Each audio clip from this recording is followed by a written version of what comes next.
నడుస్తూ ఉంటే రోడ్డు ఎదిరించాడని చెప్పి చెరుకు తోటలో తీసుకెళ్లి మనకి పెట్రోల్ వేసి కాల్ చేశారు. ఈ రోజున జగన్ రాయి పడింది జగన్కి గాయమైతే రాష్ట్రానికి గాయమైందని మాట్లాడుతూ ఉన్నారు. 15 ఏళ్ల అమర్నాథ్ అడ్డంగా కాల్ చేస్తే 15 ఏళ్ల అమర్నాథ్ నిర్దాక్షిణ్యమైన పసిబిడ్డ చెరుకు తోటలో తీసుకెళ్లి కాల్ చేస్తే రాష్ట్రానికి గాయం అవలా. 30,000 మంది ఆడపిల్లలు అదృష్టమైతే రాష్ట్రానికి గాయం అవలా. గాయమైందట. గాయం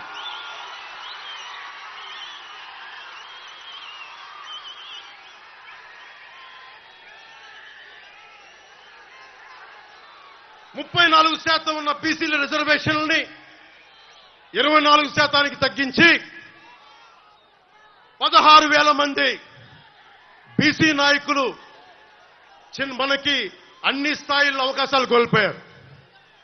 నేను 8 మందికి ఎంపీలకు ఇచ్చాను, ఇంతమందికి బీసీలకు ఇచ్చాను. కానీ జగన్ చేసిన ద్రోహం అంబేద్కర్ స్ఫూర్తిని విఘాతం కలిగించింది.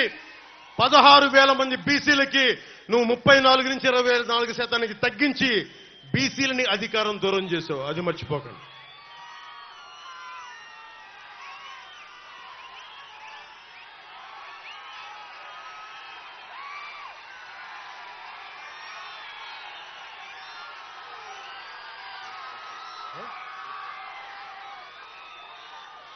పొద్దున్న చూస్తా ఉన్నా, నిన్న వైఎస్ జగన్కి రాళ్లు ఇసిరారంటే ఎవరో.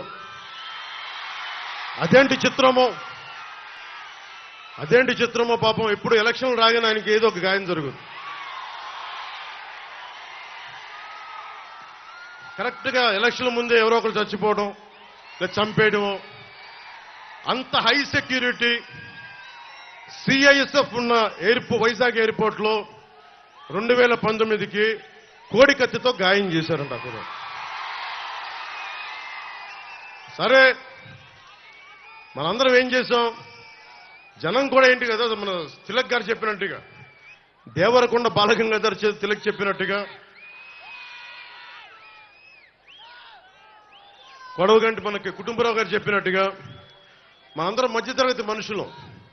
మనందరికీ ఏంటంటే అధికారం ఉన్నోడు డబ్బున్నోడు ఏమి చేసినా దానికి ఒక నైతిక భాష్యం ఇస్తాం.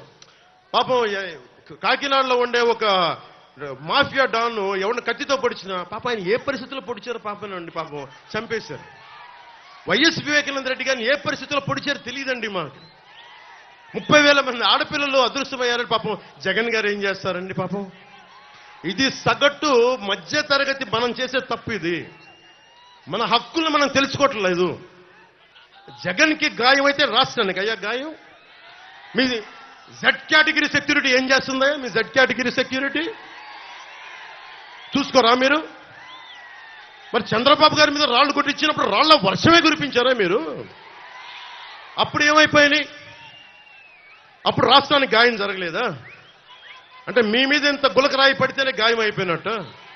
ఏమో ఎవడు చేశాడో నా సంతాపం నాకు బాధ కలుగుతుంది. నన్ను అడిగారు ఈ రోజున స్టేట్మెంట్ ఇవ్వమని చెప్పారు మా పార్టీ వక్తలందరూ.